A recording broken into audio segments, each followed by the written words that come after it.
Rich, welcome to Luskos. This is a big deal. I'm very excited. This is a big deal for us. It is We're very excited. I just think it's odd how long you guys have been doing this and how long it's taken for you to invite me to come on. Your agent said you were busy doing a show on your washer and dryer for a long time, so we couldn't get through to you. Look, when you're a failed reality star like me, Oh my you stay busy. gosh. But Rich I and can Faith. always make an exception for a friend.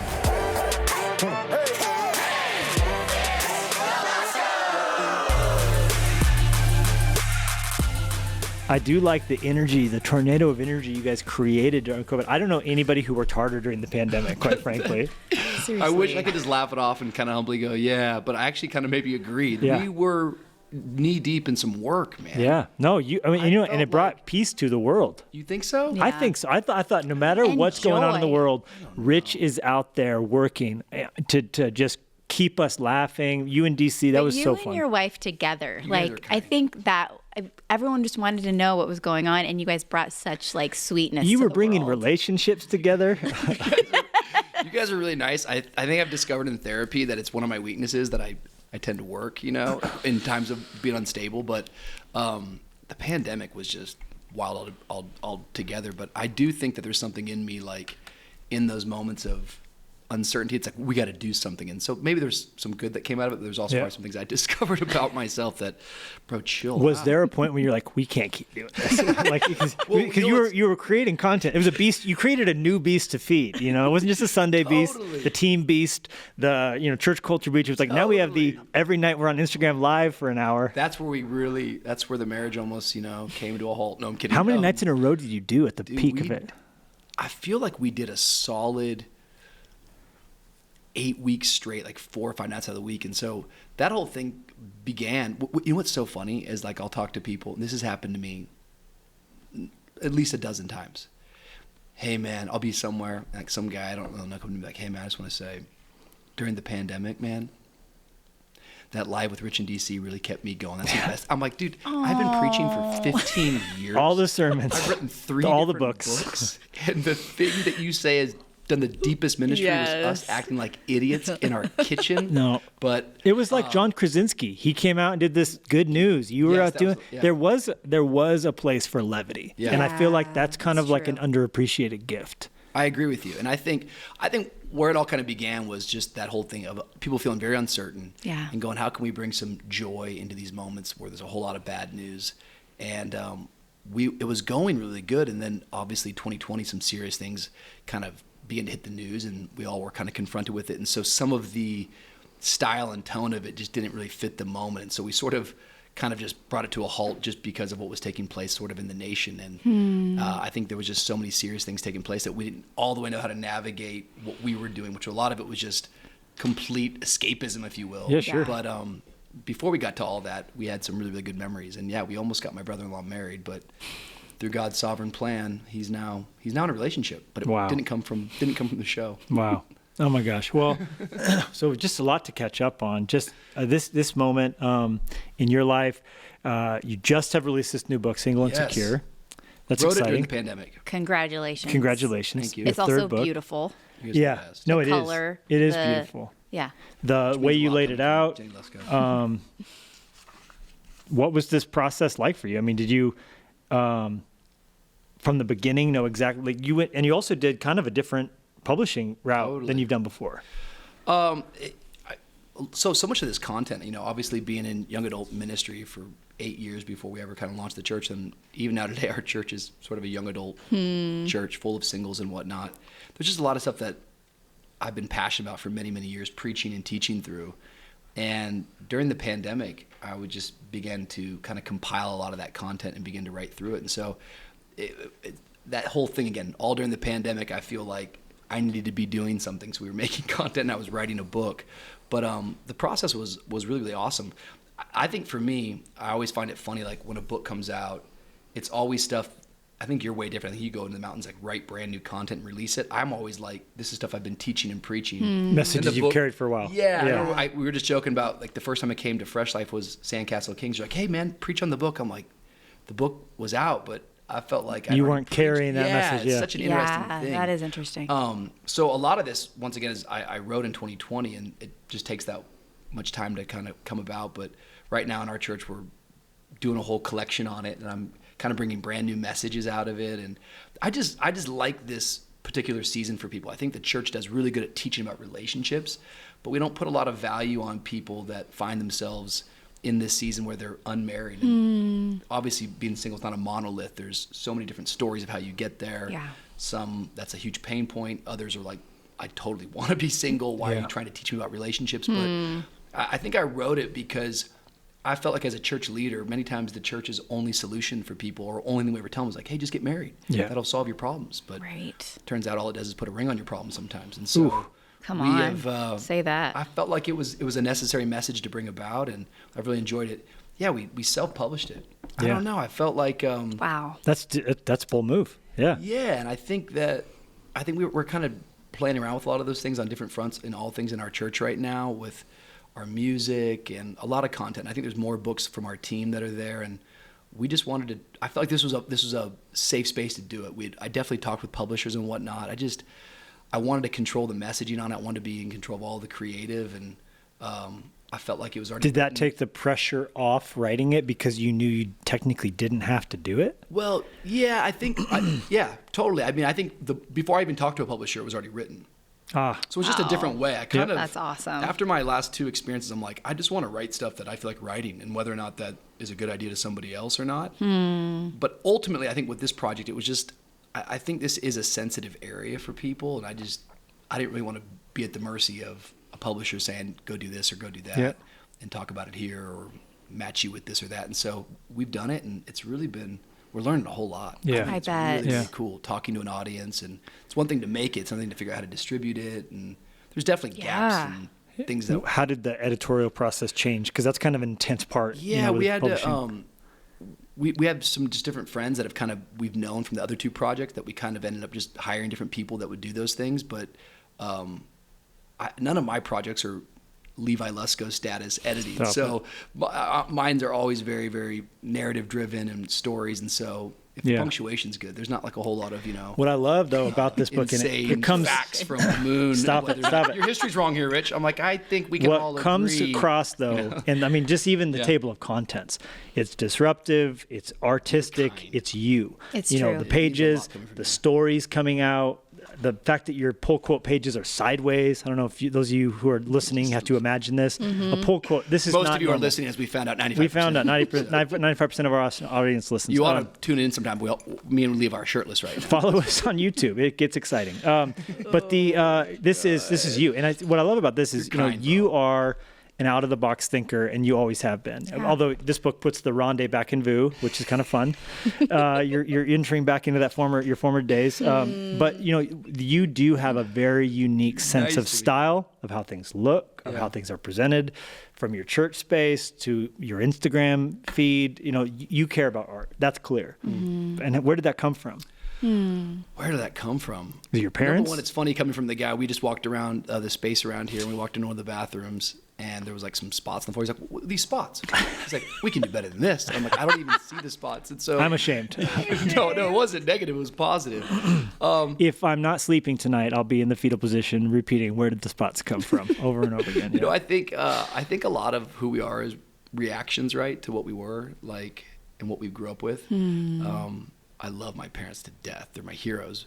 But I kind of grew up in a house where we had like a living room, and there was like a white couch that was always like covered in plastic, and you never could go in there and sit on it. It was like, when are we ever going to use this stuff, Mom? And I think sometimes there was like parts about me that when it came to design or when it came to interiors, when it came to looks, it's like I don't feel like I always experienced it to the level maybe I was wanting to as a young person. So I think as I've gotten older, it's like, I feel like whatever we're doing should be the most beautiful stuff. And when I say that too, it sounds like almost like, not from a superior standpoint, the most beautiful that you can make. I think excellence always comes down to that idea of like doing the most with what you have and what you can do. And so I've just always been attracted to like beautiful things and things that communicate. I think design is just like your church, bro. You guys do this in such a beautiful way. Like, I think good design builds trust. And like, if you're taking care of the small stuff and if you took care of the way that it looks, it's like, I'm guessing that this is somebody who cares and is purposeful.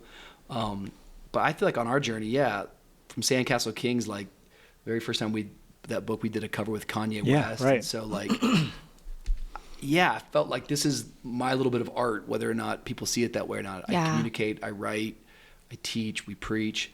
And if I'm going to do something in a manuscript form that's going to live on, how can we put it together that feels different? How can it disrupt a little bit from all the other books that you're looking at and whatnot? So and sort of a journey. Yeah, that's who God is. So it's a tangible way of showing people like God's heart. He loves beauty. He created beauty. He's the master creator and artisan. So it's like when we get to create something that comes from our heart, that really comes from God, it's such a beautiful way to display who God is to the people that we're getting to reach. Absolutely. And you guys do it so well. You guys are seriously. I'm coming on the show every week from here on out just to be encouraged and That's what we're here for. Skip counseling. We're here to bless. But it's also something that's very, it resonates with the area you live in. When Paul was in Athens, he spoke in a different way than he spoke in Jerusalem.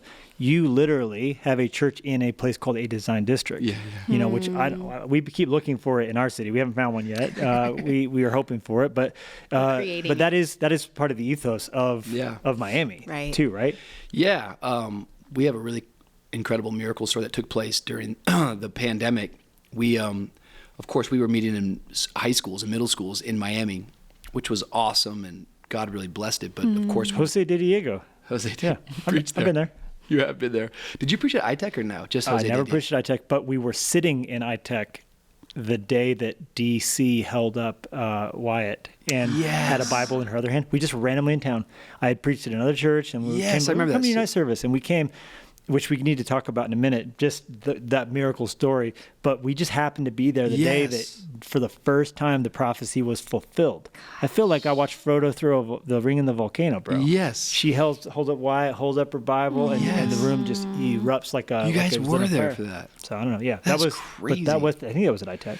It was at ITech. Yeah, it was in February because we had launched in February, and you guys were there like the second week we were in ITech. So we were just kind of growing into that space and learning it for sure. But during the pandemic, we were, of course, displaced from the schools. They were shut down to us.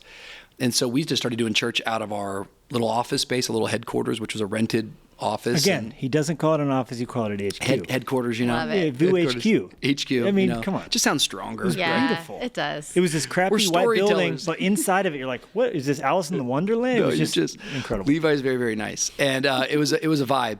But we just turned it into a TV studio like so many other people did. But that just kind of kept going and going and going. And we're like, we genuinely don't have a place to gather our church again. And we don't know what we're doing. And so around November of 2020, we get a call from this woman who is a Christian, who is from India, who had purchased a property. I'm going to mess up all the numbers. Let's call it 30 years ago in what is now known as the Design District. That wasn't always called that by any means. Which is like next to the door to the Louis Vuitton store. Yeah, like the ridiculous. Design District now has probably been around for about 5 years, and it's an outdoor billion-dollar mall in Miami. With every major fashion house has a store there and a flagship store in some cases there. Wow.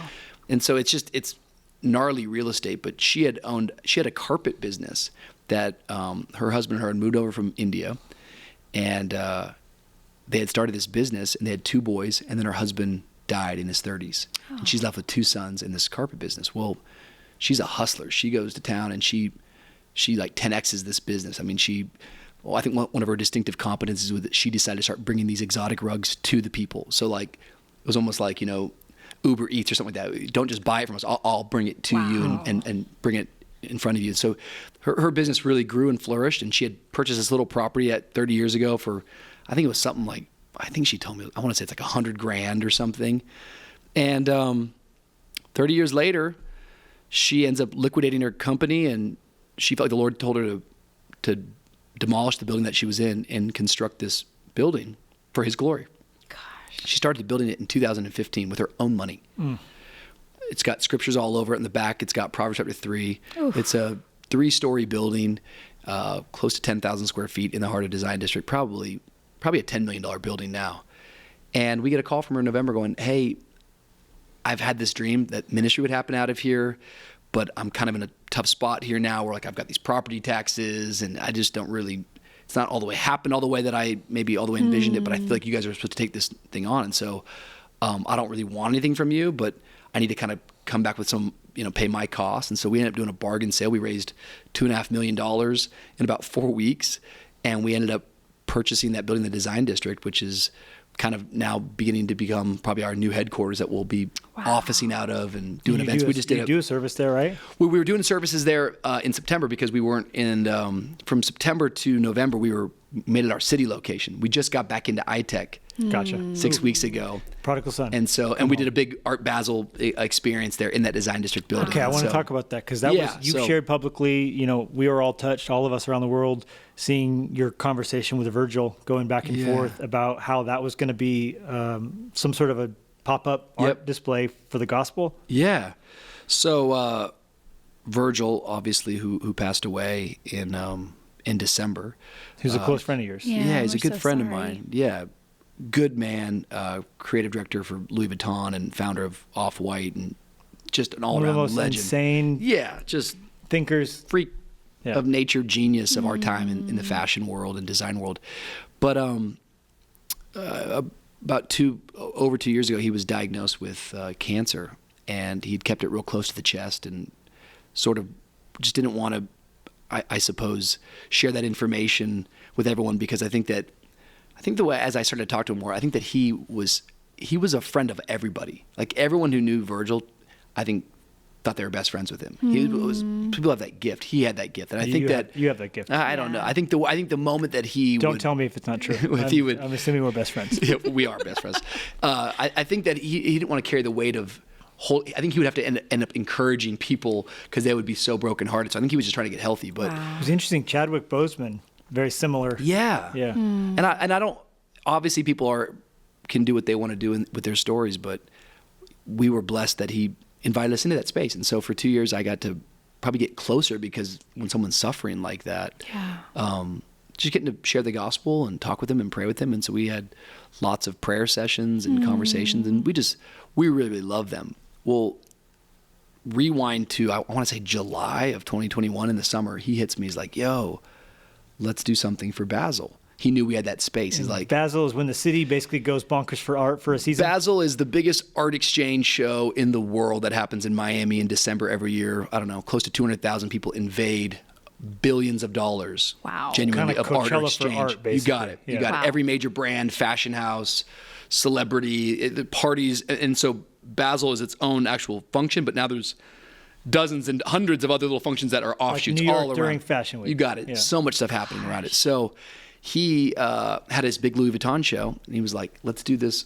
thing in your space. And so we came up with this idea of Divine Design. It was really all his idea. And the place is under construction, so we did all this merch and art, and then we're going to do... The yellow ladder. Yeah, all of it. I'm just saying from across the country watching. I was just like, this is beautiful. Once again, if you're just listening, there's so much more context to all this, because now when you see it all, it's so genuinely divine and providential, because the ladders represented the stairway to heaven, if you will. It was the endless eternal ladder, and all Jacob's of dream, yeah. So it's like, it's just really, really odd, the timing of it all.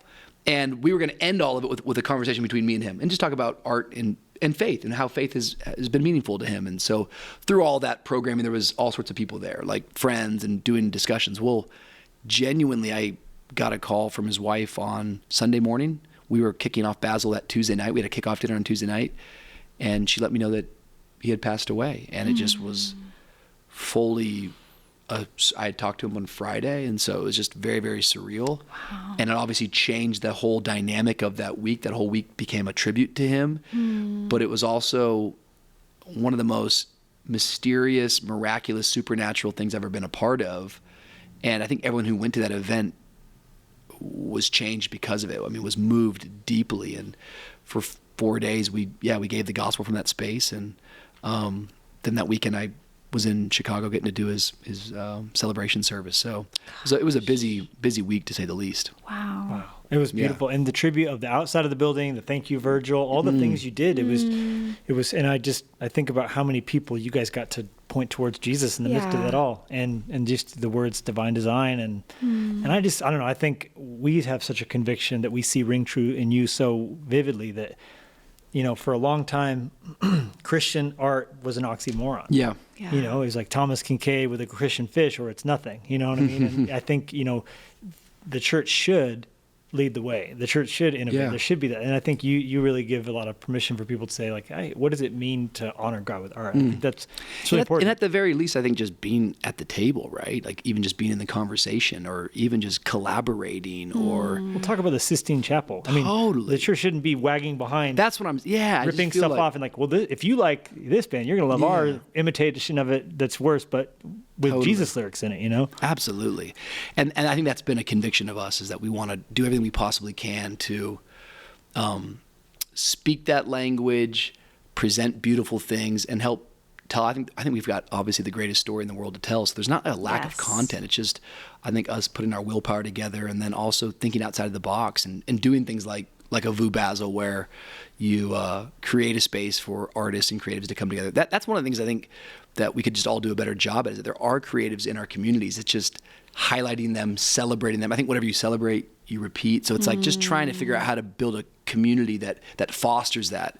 That really is the art of it all, or the challenge of it all, or where the leaders are needed. And so I think we're still navigating that, learning that. But in December, it was definitely one of those moments that we'll never forget. Never forget. Yeah. Do you want to talk, shifting gears a little bit, about kids and, the story of you and your wife having Yes. babies at all is a miracle one. Just like you're speaking to singleness so well in Single and Secure, the new book by Rich Wilkerson Jr. Available now wherever books are sold, and VousChurch.com. I Except for presume. Barnes & Noble and Target. Besides those places, it's not at And Books A Million. Costco. Is that However, still? Yeah, won't be at BAM, Costco, Books but A Million, Amazon and Ardell. IntoTheNight.com. Okay, IntoTheNight.com is what I was looking for. Yeah. But I mean, yeah, just you guys have championed what it looks like to walk through infertility, and that journey was one that you guys for so long, it was a cross to bear. It was the thorn in the flesh, and then it was something that God just completely overturned. I think you guys have been vocal about something that for a lot of people like Hannah, there's a silent struggle about, right? Yeah. Absolutely. Yeah. That really, and I talk about it in this book a little bit, which is kind of a cool thing, because what I think about the whole idea of Single and Secure, once again, is that this is not a book about, let me tell you how to get married. Now, I think that if you want to get married, there's some great things in there, but this book is really about celebrating the mountaintop or the valley. And that's really, I think, what we can always discover in Jesus, our completion in him, our satisfaction in him, Yeah. our fulfillment in him. I was preaching on Sunday. I said, any season with Jesus is an adventure. It really is. Yes. Even in the suffering, even in the pain, there's That's something right. to learn, grow. And so I think all of us, no matter what we want to say, we're all waiting on God to do something. There's something that we're believing for. And so for us, it was an 8-year journey of believing and hoping to have a child.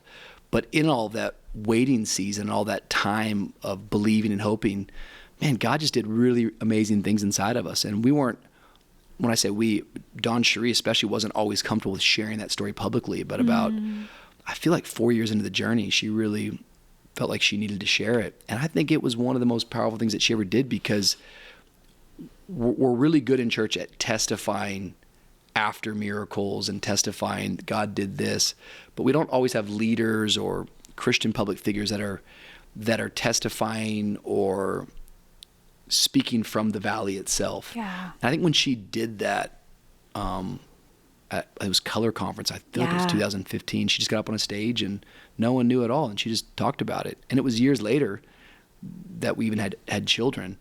But with that, there was like this kind of global church celebration, and I think it so helped people in whatever season or terrain they were in. But sharing it, I think, became very, very healing for us too, that we got to share from our struggle and bring hope to people. Yes. And what we obviously learned in all that stuff is that Jesus is enough. Yes. And there's something really, really cool about that. Dawn Cherie is working on a project right now, and she's like pulling all of her old journals, and she's like a big journaler for like decades. And she had some cool journal entry, and I'm going to not do it justice, but she read it to me just last night before I flew over here. And it was like in 2004, and we had some argument or something like that. And I don't know if we had taken a break or something, but in that entry, she just said, Because you guys were dating at that point. yeah, we were dating. We didn't get married until 2006. There was some sort of like an argument where we were off or something like that. And in her journal entry, she just said, what this week has taught me is that I want to be with Rich, but if I'm not with Rich, Jesus is enough. And I just thought, how cool is that like it's a lesson that we continually learn season after season. Yes. And it's something that she learned in 2004, but it's something that she had to repeat again in 2008, 9, 10, 11, whenever we were going through all these things. And that little truth, I think, brings so much hope and brings so much peace to all of it. And so it applies to this book, but it applies to those that are dealing with things like infertility. And I want that to continue to be the story of our life, that we have the same testimony over and over again. Jesus is enough. Yes. Jesus is enough. Well, and that, like you said, that applies to every single one of us. It applies to those of us in a healthy marriage, like always looking to Jesus as the one who's our everything, and not looking to our spouse and not looking to whether we have kids or not. And I think that Not being defined by that. Yeah. One of the things that I've quoted you on a whole bunch, and I wish I should have put it in the book.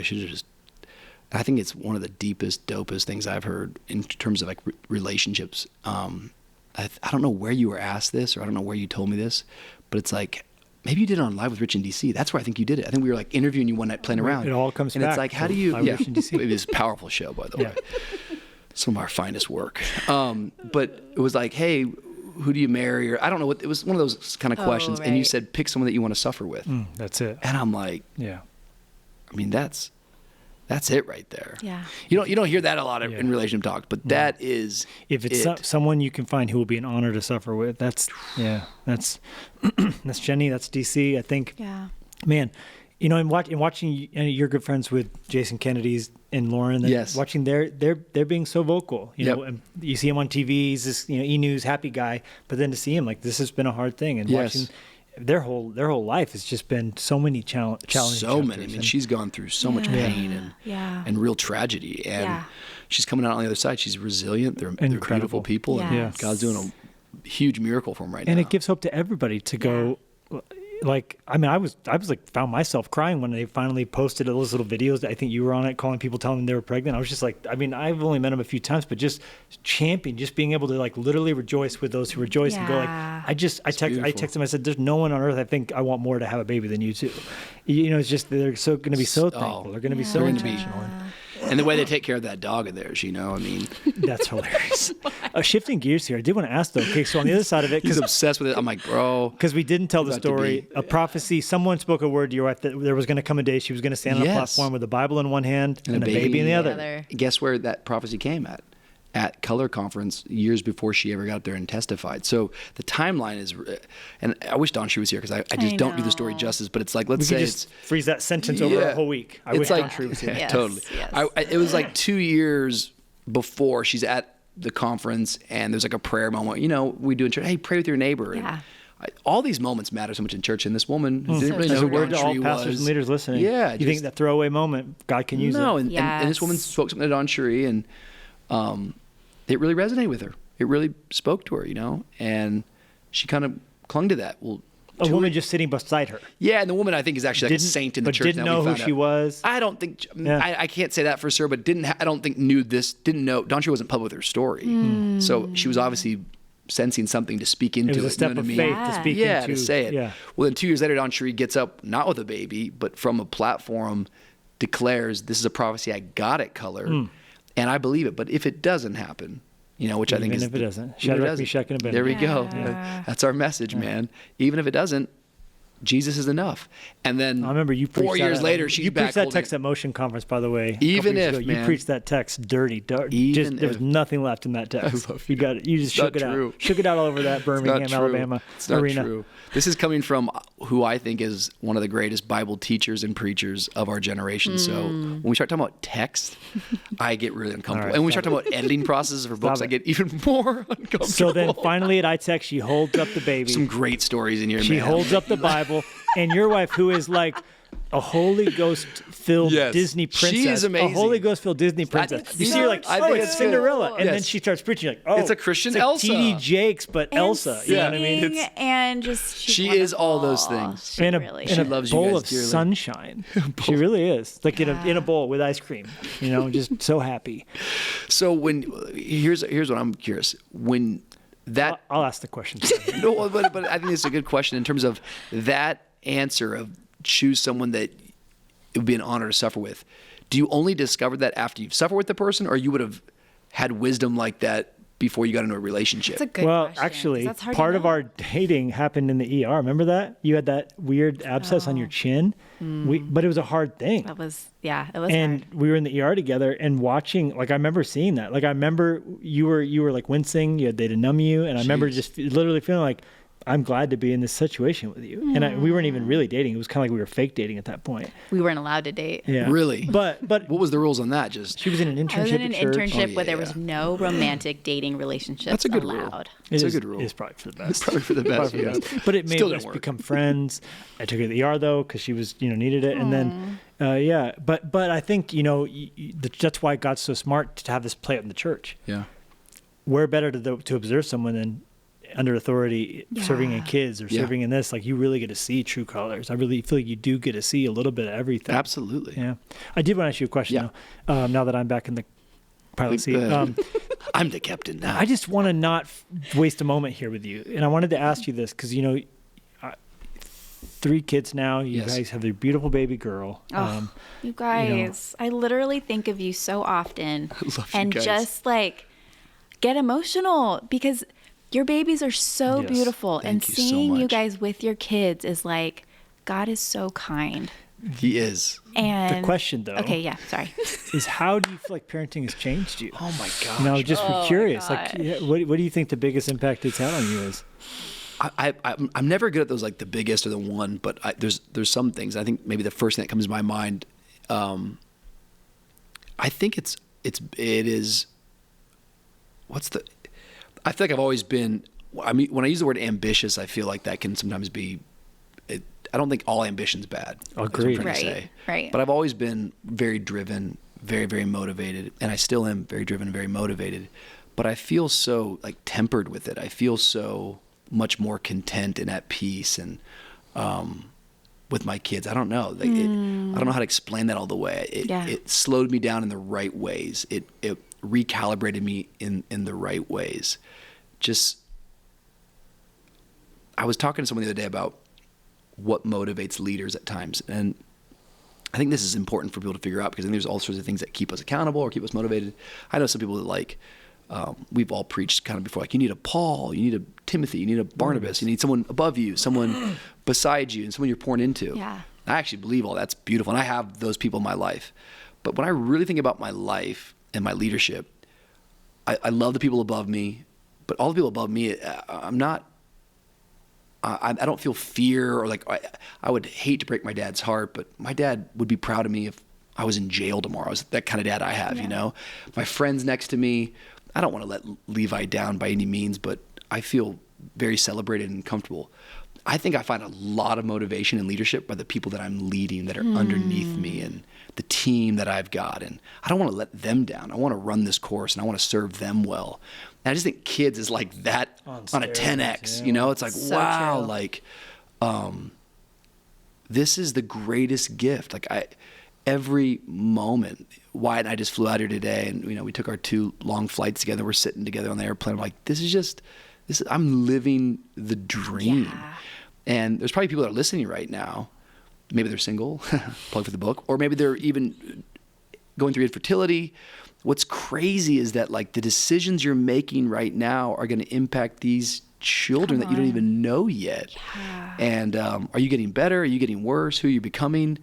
And when I had kids, I don't know, it was a newfound peace inside of me, a newfound pace.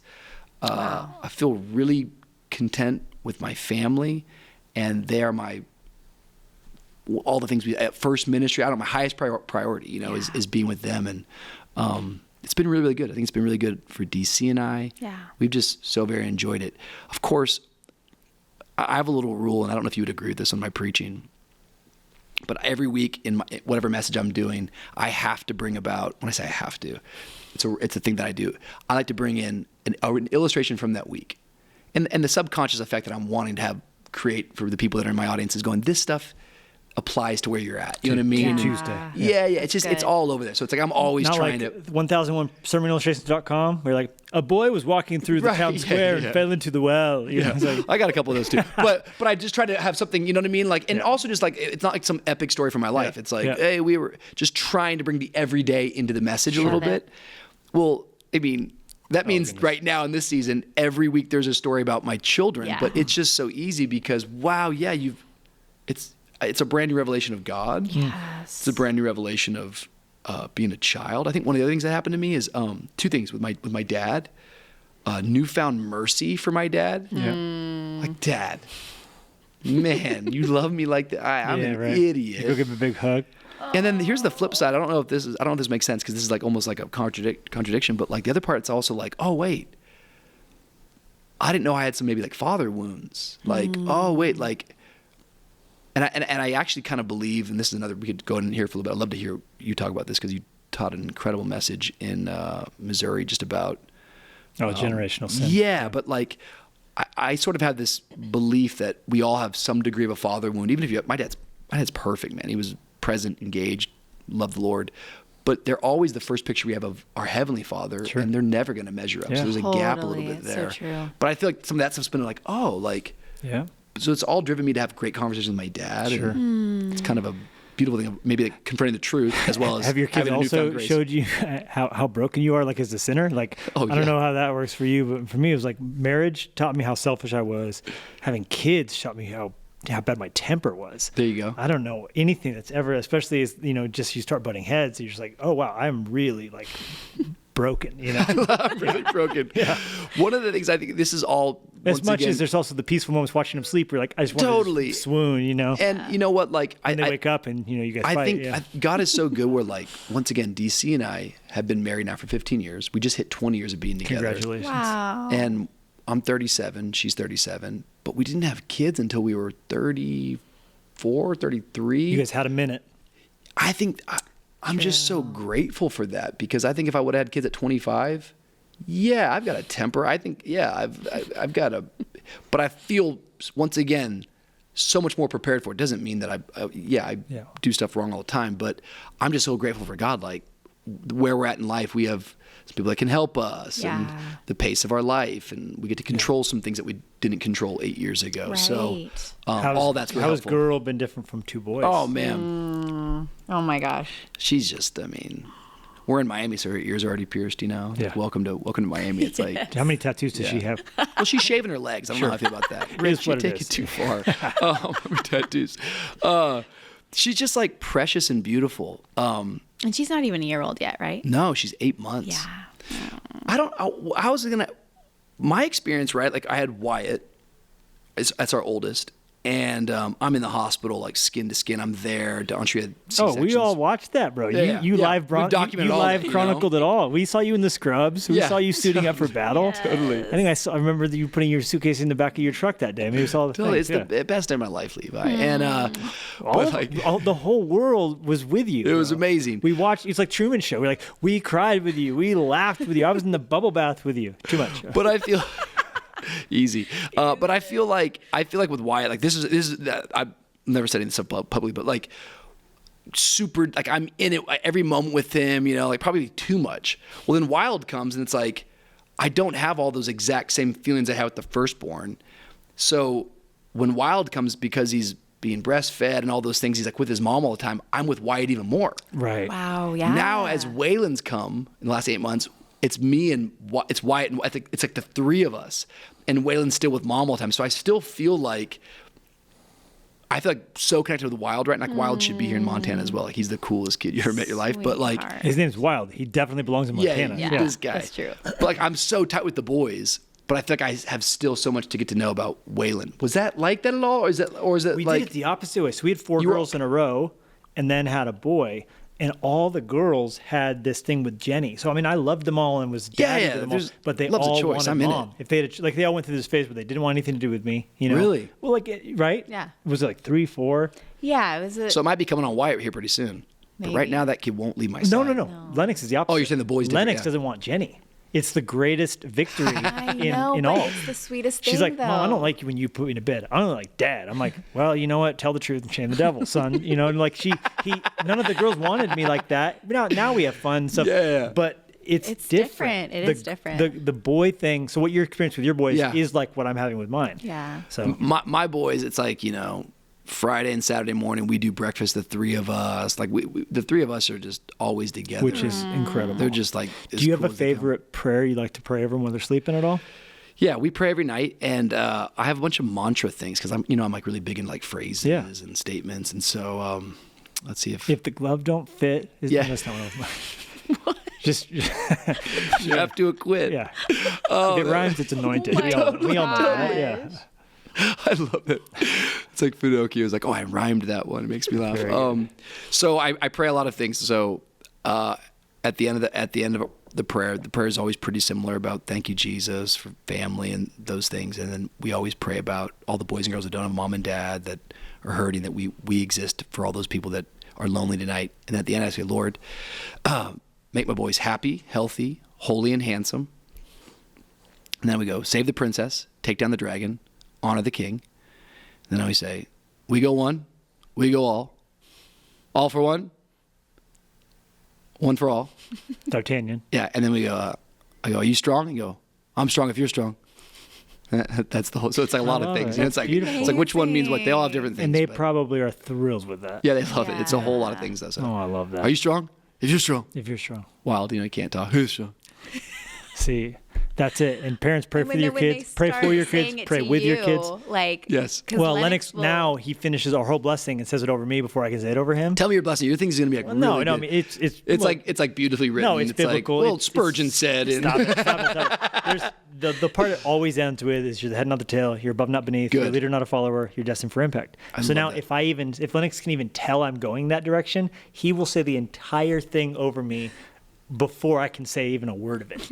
And then he puts his sleep mask down and goes to sleep. Yeah, I gotta get a better blessing because I'm kind of doing like, that's very good. Save the princess? No, Are you that's kidding me? amazing. It's very Mario Brothers, but also biblical. It teaches chivalry. Well, it's John Eldridge. It's some old content you can't bring up in 2022. No, but, you sure can and should. She just took our staff girls through Captivated, the women's one, Stacey Eldridge. Yes. I think, what's the men's one? Wild at Heart. Hence my son's name, Wild. Hello.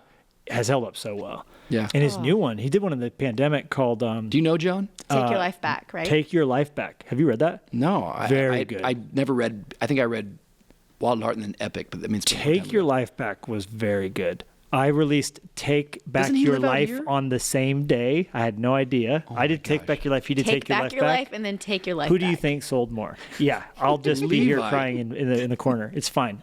But it's fantastic. I took a small group through it and love that book. But doesn't he live out here in Montana? Colorado. Yeah. I think you should be good friends with him. It's regionally appropriate for us to be friends. I'm saying, but you're not friends right now. To this knowledge. I know friends of friends, but yeah. Man, I heard him in Catalyst 2004. This guy was pulling up movie references. Solid I didn't think you could do this. Yeah, he loves it. Braveheart clips. Yeah, I was gonna say. always. Yeah. Freedom. I did want to ask you too. Feel free if you wanted to butt in. But you're 37. You said that a minute ago. Have you felt any of that middle-age energy, kind of just season of life, looking into the next half? I'm not saying you're at half of your life, but have you felt any of that energy? Well, I don't know what parts are the last 2 years of craziness versus what midlife. Wouldn't it be nice if we could space out the global tragedies just a little more? Yeah, man. It just feels like it's the compound effect happening right now. I don't know how to all the way answer that because I think the last 2.5 years have been so strange where there was questions that have come up that like I never thought I'd have those kind of questions or feel that way. And I don't know if that's just because I'm naturally getting into my 40s, which happens with men and some of those things, or it's like, no, dude, this is a really weird time. And so I think in 2020 and even in 2021, just is this what I want to be doing, leading and pastoring? Never a question about my love or my allegiance for Jesus, and really not even a question about God's people.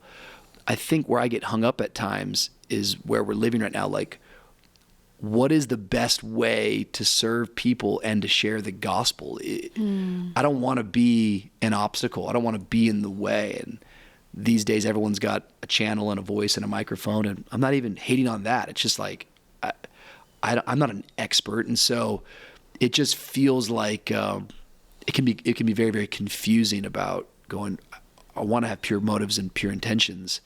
How do we go the distance like this? I think being a pastor in 2022 in America is just I don't want to be the complainer. It's just, it's an odd job. Yeah. And I think that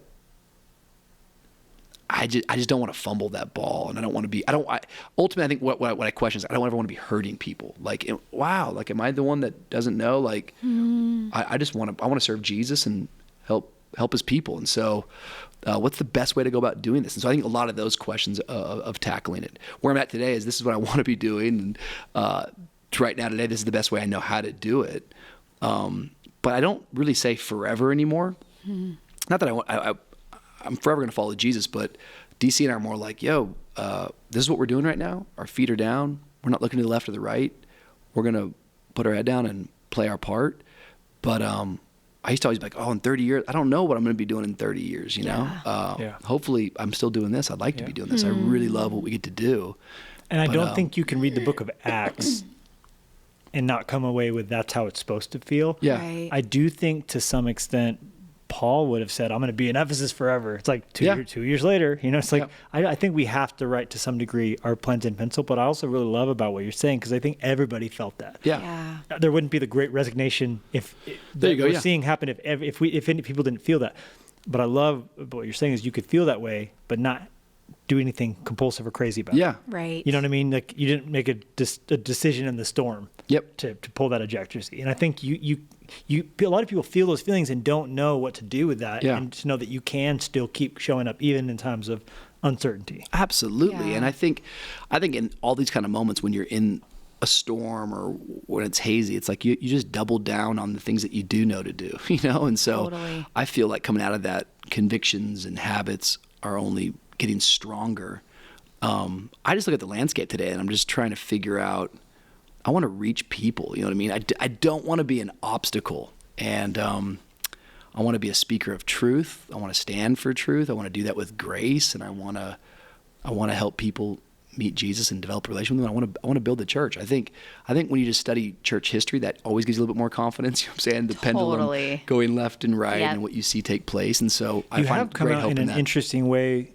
I feel like as your voice gets more loud and clear with hospitality. I would love for you to speak just a little bit, because you and Don Cherie just have such a conviction about the church as being a place where there's a sense of a party. Yeah. Yeah, and I think for me, like, once again, I was talking to a guy today in our church. He was writing me just on the airplane today. You see, bringing the illustration today. It's relevant. Yeah, it's relevant. Of him, he was saying something about, he has a pastor friend who's always speaking about the end times. You know, he's like, why do you think he's always speaking about the end times? And I was like, well, you know, the Bible is so rich, full of content, and preachers will get up and say, you know, we ought to preach the whole Bible. And I firmly believe that. Levi actually does. He literally goes through every book of the Bible. But it's such a big book and it's so much rich content in it. I think what happens to so many people is that there's things that speak louder to an individual than other parts. You become passionate about it. And so as you become passionate about that, at times you feel maybe more of an authority, or maybe it's something that you actually live out. Hospitality is just one of those things where genuinely I feel like we love opening our home. We love meeting our neighbors. Our neighbors right now happen to be some of our best friends. It's one of the greatest godsends ever. They have a pickleball court, by the way. But like, I think it's just always kind of been a part of our life. And I think it all comes from our faith, for sure, of how we were raised and that we open our homes and we celebrate with people. But then when you start to kind of study about the early church and how they progressed and how they multiplied, it was across a dinner table. Yeah. It wasn't always, you know, today I feel like it's like we're keynote speakers, and I'm not even harping on that. I'm just going, there's such a departure at times from where our roots began. And today it's more talking heads and content, but that doesn't actually, in my opinion, create long-lasting change. The way that we say it is that sermons don't change people, they just create catalysts for change. It creates an opportunity for a conversation. And I think it's one of the most fulfilling things I get to do in life, and everyone can do this, by the way, is sitting across a dinner table. Like I told you the other day, like I'm totally excited to preach at Fresh Life. It's a huge, huge honor to be in your pulpit and to be here and see your church. But I am much more excited about going to dinner with you tonight and talking and having you speak into my life and be encouraged. Like that will genuinely fuel me more than anything over the next month. Like your words and our time together. And so I just think hospitality is like the way that it goes. And what I like about it is I like trying to give tools to people where it's like, you can do this. Yes. You know what I mean? Like this is in your wheelhouse. You don't have to be this expert theologian. You don't have to to do ministry, you don't have to be on the pulpit and be the guy. You can just open your home and you can eat with somebody and you can host them. And before you know it, you can just be intentional with your conversation and God will show up. And so, it's something we've been talking about a lot at our church. And I think after the pandemic too, like, what is this? I love the digital stuff. We do all those things, but I want my church to be real. I want it to be local and real people. That stuff still really matters to me. Yeah. Well, Jesus seemed to be pretty excited about eating dinner with his disciples even, right? Yeah. You live it well. Look, Jenny and I, we love you. We honor you. Yes. You and DC are building something great. People should check this book out because it's fantastic. Get it for a single person in your life. And if you're in Miami, go to Vous. If you're in Miami, go to Vous Church. It's at Jose Diego Middle School. It's at Design District. It's in South Miami. Just go there on Sunday. Yeah, just go to JDD. iTech. Then you guys have your campus on the south of Miami. Yep, South Miami. Which is... where's it at? Kind of more like suburbs. South Miami is actually a city, so it's in South Miami. By the zoo, right? Not that far. That's just like trying to use all my Miami geography skills. Have you been to that zoo? No.